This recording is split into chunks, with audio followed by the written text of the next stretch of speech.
Hello, you wonderful people, and welcome to another episode of Super-Fanta-Fi. This being a show where I talk about TV shows of the supernatural, fantasy, and or science fictional genre. For today's episode, I'm going to talk about the latest episode of Emergence. A great episode, a lot of interesting things went down, so let's break it down. So first and foremost, obviously, there's a whole situation of an FBI agent named Brian showing up, and he's wanting to talk to Joe about, obviously, because it's like, this is her first time hearing about what happened to Kendra and everything. And it's so interesting because I like how they set him up to almost be like, oh, he's like this bumbling kind of quirky FBI agent. And he's like, oh no, I want to work together and everything, because he ends up dropping some info on her. It's like, we found out Emily. Like, we're finding this person who worked for him named Emily. Turns out she's his daughter. And Joe kind of has a look and he's like, you already knew that, didn't you? She's like, yeah. And he's like, man, I thought I had something really good to kind of spill to you then. Like, he wanted to kind of come in and be like, hey, look, I know something really interesting that you might like to know. And it's like, oh, you already know it. So it's almost like he's quirky, but there is a moment later on, I'm skipping around, that does show that there might be a more serious side to him, because at the end he's like, yeah, I'm very curious to see what she has to say about all of this. So that's why I'm kind of like, okay, like part of me doesn't, because the thing is, because everyone's kind of like, because even Chris is kind of giving him a hard time, even Daphne, I love it. It's like, and he's like, oh, hi, I'm Agent Brian, and then she was just kind of like, sup, and I love that. And it's like Joe being like, yeah, Daphne is going to help you out. First I'll start acting like a normal person and help you out. And Daphne's just kind of like, I think because it's that stereotype of like, yeah, local police, you see that in crime dramas of like, oh yeah, the FBI coming in, kind of waving their badge around, rerun things. But he was very cordial, being like, no, let's work on this together. I'm not coming here to kind of take your investigation from you. That might be kind of the purpose of like luring them in a false sense of security, but who knows? The entire time they're trying to sway him kind of away from finding out, because obviously looking into this Emily thing too much might lead them back to Piper. Obviously the whole point is to keep Piper as far away from all of this as possible. She tries to let Alan and Benny know, which I love. Benny's just like, I'm gonna kill Alan. I hate this dude. He sleeps while naked and stuff. Like he sleeps in the nude. The only reason I know that is because he sleepwalks. So. And even at one point, Benny was like, okay, Joe said we got to get out of here. And Alan's like, think I got time for one more shower? He's like, Alan, I swear to God, I'll kill you myself. I just love how irritated Benny is. And when you look at it in the grand scheme of things, like, Alan's kind of annoying. But nevertheless, it is kind of interesting because like there's these different auger buildings that are being destroyed, because obviously it's like, oh, Kendrick's dead, and now all these other buildings are being destroyed. We even saw that the building where she broke into with Benny and Emily's help to try and cure Piper, that building went up. And it's like, yeah, do you know what was in there? And Chris was asking, and you have Joe being like, it's a long story. There were robot dogs in there. He's like, I wish I could have seen that. And Joe's like, I know you do. I'm like, it kind of breaks your heart a little bit, because you're like, oh, poor Chris. He's like, that sounds kind of cool. I would have loved to have seen that. It's like, I know, sweetie. I know. It's like, I love that. That was so good.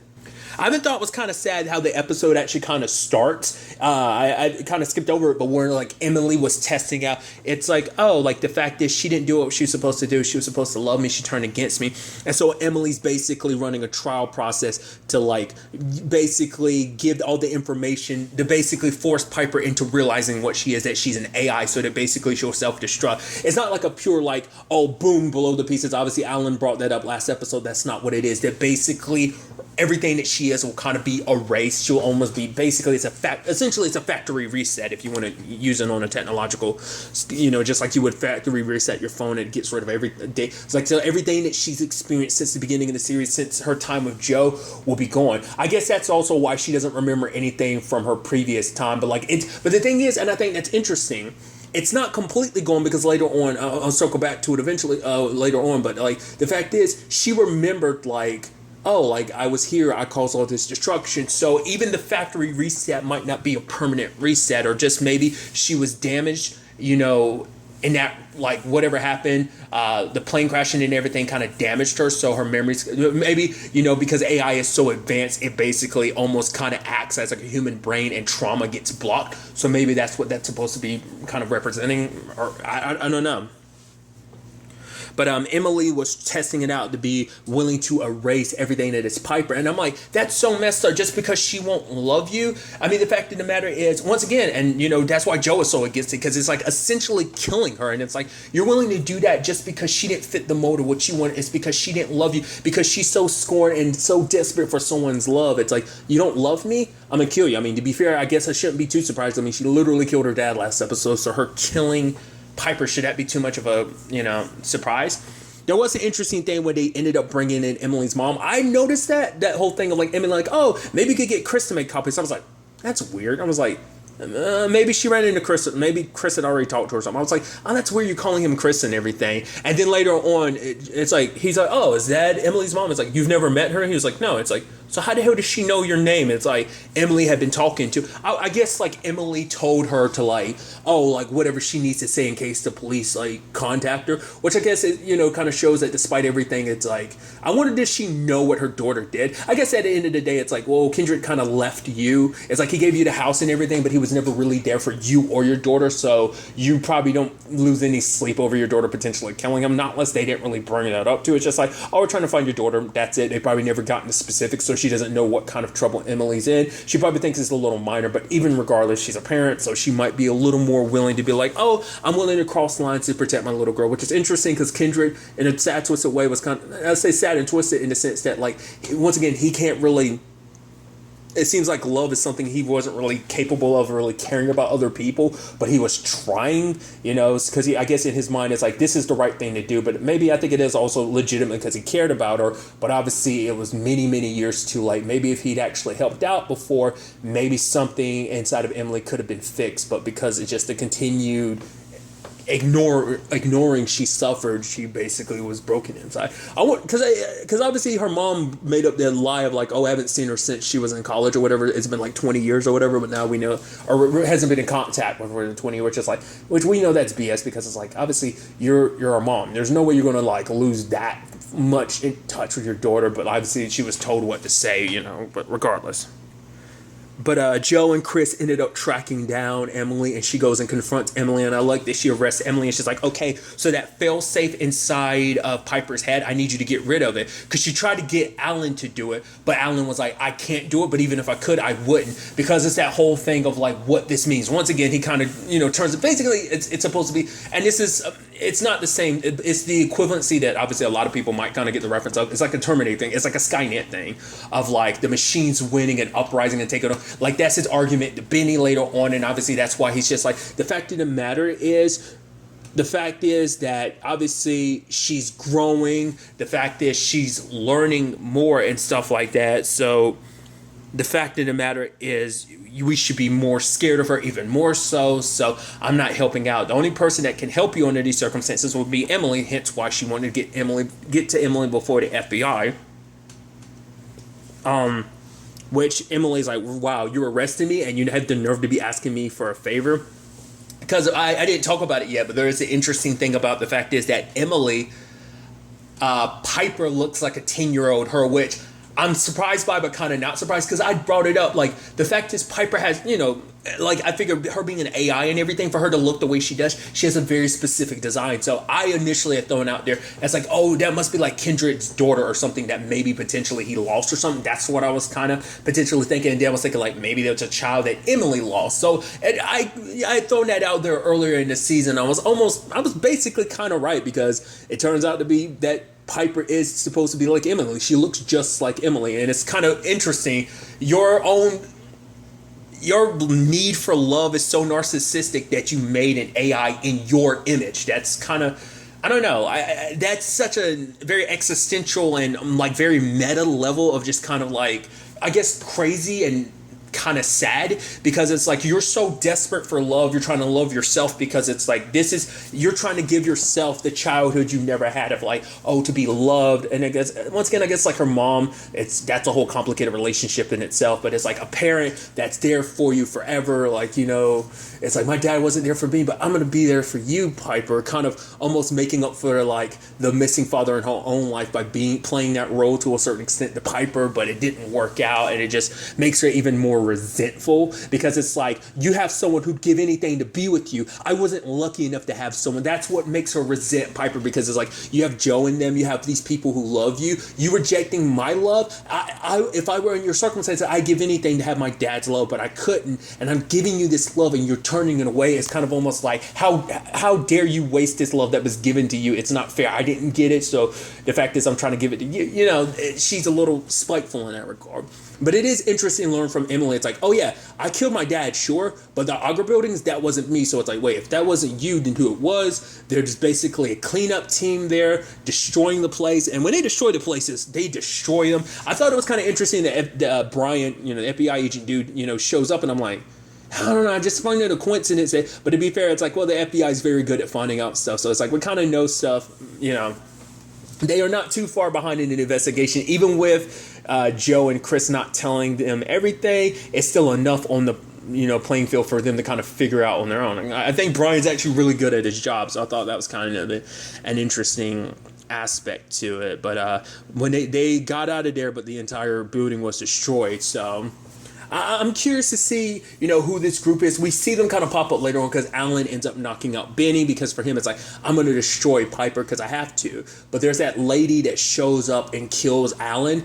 And it's like, you took some, he's like, I didn't know. And she's like, you took something that didn't belong to you. So I'm thinking, and maybe I'm wrong in this regard, either this was a project that they've been working on. There's some deeper, darker organization that this whole Kindred and Alan thing was connected to. This runs very deep, is what I'm trying to say, because I think Alan took the work that he kind of take pride for. Like, I think he built upon someone else's work. The core of what is this AI system that is Piper, I think someone else had it, and he took it and modified it and kind of made it his own, but he didn't realize what he was taking. And he probably stole some project that someone else was working on, and he modified it and made it into what is Piper. And it's like, I didn't know what I was making. I didn't know what I was stealing. But whatever the case may be, it's like, whoever it is, they don't like it, and they end up killing him. It's like, so kind of two key figures in all of it. It's actually kind of sad too, because it's like, well, your wife just found out that you're still alive, and now it's like, oh no, you're dead again, which is like, oh, that's actually super sad when you're actually gonna break that down like that. So it's interesting while that's all happening. There's a whole complicated thing of like, obviously Joe and, you know, Alex are in a rough place, because it's like no, I'm going to we're going to keep it a truce for now. It's like Joe's kind of asking, well, what about tomorrow? He's like, for now, let's just focus on a truce. And it's just kind of like, oh, make sure no one touches this, these speakers and this equipment is very expensive. It's like, oh, so everyone's going to touch it. And he's like, Joe, don't play with me. I'm laying down the ground rules. So, okay, so some people can touch it. I love them kind of, there's, obviously, but despite everything, that feeling and caring for each other is still there. And obviously Piper's kind of being more wary of, like, she's feeling apologetic because, like, everything I did, was that just me? Was that Emily? Which Joe's like, yeah, that was 100% Emily. But then it's like, it was almost like she was in my head. Have you ever had that before? She's like, no. But then, Piper's pushing because she's like, you know something, without letting Joe know that she knows that Joe knows something. But it's like, the fact of the matter is, I'm different. Like, what I can do, you can't do it, or Mia can't do it. She's like, no. And it's like, because, it's like, all Joe keeps saying is you're special, because obviously she's afraid to tell Piper the truth. And so Piper's actually spending time with Alex, and he's trying to understand everything about her powers and everything. She's like, it feels like a bubble, but I'm the bubble, And so for him, she's apologizing for all the damage and stuff like that. She's like, I want to help clean up, because, she blames herself for making the mess and everything and doing all this. And basically she figures out, like, much like Alex wants to know what it is that Joe's hiding, and she, Piper wants to know too. So they take a road trip to that cul-de-sac, or those houses and stuff that Joe and Benny had been to previously. And, the entire way there, I love Alex kind of joking, like, oh, maybe it's a superheroes and stuff like that. It's where are being trained there. Or maybe, young CIA operators, 10-year-olds. But for Piper, it's like, I want to find out if I'm safe. And it's like, Joe's going to make sure you're safe. And she's like, no, that's not what I mean, that I'm safe to be around. She's like, she doesn't want to hurt anybody. She wants to be able to make sure that she can stay around other people because she is safe. And Alex is like, I hope that too. And they discovered a place, and like I said, her memories are still there. She remembers what she did. And he was like, no, you can't know for sure. But she's like, no, I remember. I didn't like being here. I ran, and they were trying to chase after me, and I was so alone. Like, I think that's why she latched onto Joe so much, because she was alone, and Joe was the first genuinely kind person. Because I think on some level, whatever state she was in, like, and what I mean in the state of like her AI, Piper wasn't. She could tell like the people around her were just studying her. They were trying to play family rather than, or maybe something in between then and there. Something in her programming changed. Like maybe it took meeting Joe that, like I said, that not fake warmth. Maybe she could tell that they were being facetious, but Joe's warmth was real and sincere, and that's what kind of shifted Piper into who she is now. So. And now, it's a thing that, now both of them kind of understand, both Piper and Alex, of like, the fact of the matter is, maybe Joe feels like neither one of us can handle the truth of whatever it is. Because it's like, if you ever found out the truth about whatever your background is, the fact is that it'll be very dangerous. Like, obviously, they don't know the extent of like what will exactly happen, because she can't even tell them that. But, for Piper, it's like she's tired of not knowing, and obviously Alex is in the same boat too, but it's that thing of kind of trusting Joe. If Joe doesn't like keeping secrets, so if she wants to always tell the truth, if she's keeping this a secret, it's for a good reason. That's something he's kind of getting, trying to learn, and so is she. So I just thought that was kind of a neat element to it all. Obviously, there's the whole thing of, well, Emily's in FBI, custody now, but the question then becomes like, well, how do we handle this situation? Because it's like, because she has said like, oh, how do you know that I won't tell everyone about all of this? Because for her, obviously, on some level, Piper's supposed to be a reflection of herself and everything. So is she really willing to? I mean, we saw that she was potentially willing to destroy Piper just because she's so hurt right now. Just because of how much pain she's in, she's willing to destroy everything. Obviously, once again, she killed her dad and everything. But I don't know how much she's going, because it'd be admitting to a lot of stuff. But maybe she's willing to admit to a lot of that stuff if it means kind of lowering her own sentence. Like how much trouble she'd get in with the FBI and everything. So maybe she'd be willing to kind of spill some secrets. But obviously, it'll turn into that thing of kind of almost basically a Stranger Things thing of like the FBI getting involved, meaning the government's going to get involved, which I'm assuming that group that ended up killing Alan that's connected to all this is because obviously this is like a tech company side of things, but I think now we're kind of entering the fringe area of like, oh, there's like a government agency out there that was working on Piper. That, like I said, I think Alan kind of either stole the data or something. Maybe it's a thing of like they were supposed to be giving it to them, but he burned all his, research and stuff like that the moment he found out what it really. So maybe it wasn't necessarily that he stole it, but maybe it was more so like he hid it away trying to destroy it. But it's like, oh, you took something that belongs to us. So it seemed like a cleanup crew, like a government level type of thing. So, which is going to be interesting, seeing whether or not Brian is just like, oh, you're a government agent, being an FBI agent. I mean, to be fair, cops kind of all are anyway, but obviously FBI agents are higher up in the totem pole. So it might put Brian in a very interesting position with things going forward, because there might be people who be like, oh yeah, this whole Emily thing, yeah, we're kind of shutting this down, Homeland Security type of thing. We might see big moves like that kind of happening of like, yeah, we're kind of taking over this investigation. Like I said, I'm just kind of throwing that out there about, we'll ultimately have to, wait and see. But yeah, Chris even asking like, so was this whole situation a win or a loss? And Joe's just like, yep, like where we go from here, they have to kind of wait and figure things out. But her and Alex did kind of talk, and it's like, oh, me and Piper came to an understanding. It's like, am I supposed to know what that means? It's like, don't worry about it. It's kind of like, oh, it's not good having someone keep secrets from you and everything, which is like, just like, okay, I get what you're doing here. It's like, oh, you do? So there's something there I thought was kind of pretty neat. But when the time came, Mia was like, oh yeah, Piper's opening a present for me. And Joe's like, what present? It's like, yeah, that present for you. And it's like, I never got her a present. They run out there and she's already putting the chip. I was like, no! And it's already too late. She's starting to glow and everything. I was like, what? Someone stop this. And then when it was all done, And the first thing out of her mouth is Joe. And I'm like, wait, you still remember? Because even she's like, are you okay? It's like, yeah, I am. She's like, she's asking Joe, like, are you okay? She's like, yeah. So it's like, okay. So now it's going to be a thing of she's probably going to explain everything to everyone because Piper had used that chip and knows what she is now. Now, either I'm assuming that because Alan was trying to destroy her, right? But to be fair, we know the person that was working on that was Emily. So Emily must have done that.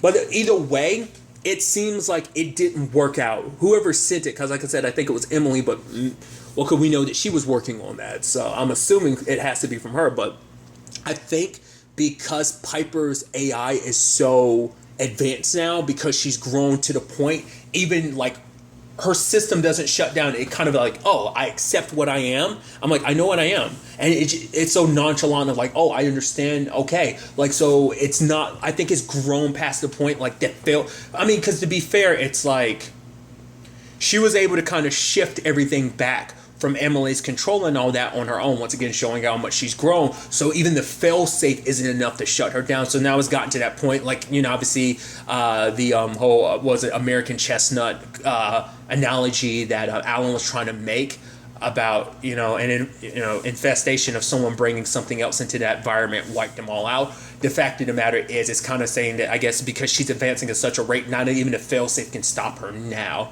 That might have been the last failsafe in this whole situation. So I think that's definitely going to be interesting because now that Piper knows, Joe's probably going to explain to everybody, which is going to be interesting. Everyone's reaction of like probably hearing Abby talk up here. There's probably Alex, Ed, and Mia, just because they were all there to be like, yo, what the hell was that? And obviously Biddy's in a bad place because he was knocked out and most likely he was definitely put in like Alan's trunk most likely, or not less Benny's still out there in the woods knocked out unconscious. Because I thought, because it'd be kind of, because we never did see him put him in a trunk, but it's like, because I was about to say like Alan kind of left him out there alone.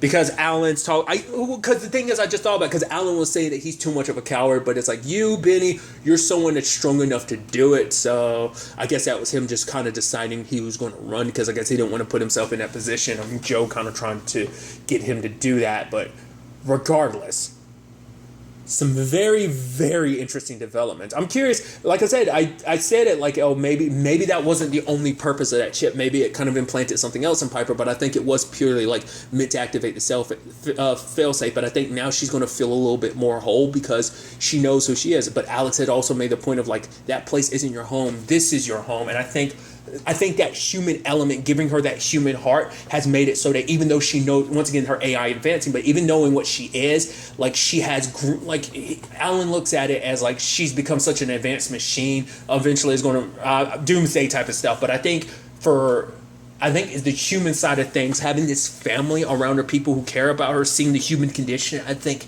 has shifted her programming to make her more human. I think it's a Tin Man type of situation of, like the Tin Man has a heart. I think this is kind of a comparison you can kind of make in this regard. That's where my mind is, of like, she has a human heart. She isn't just a machine. She is just as much human as anyone, because she has likes, she has dislikes, she has things she's afraid of and everything, so we'll ultimately have to see where everything ends up taking us going forward into the next episode. I'm very excited to see what happens.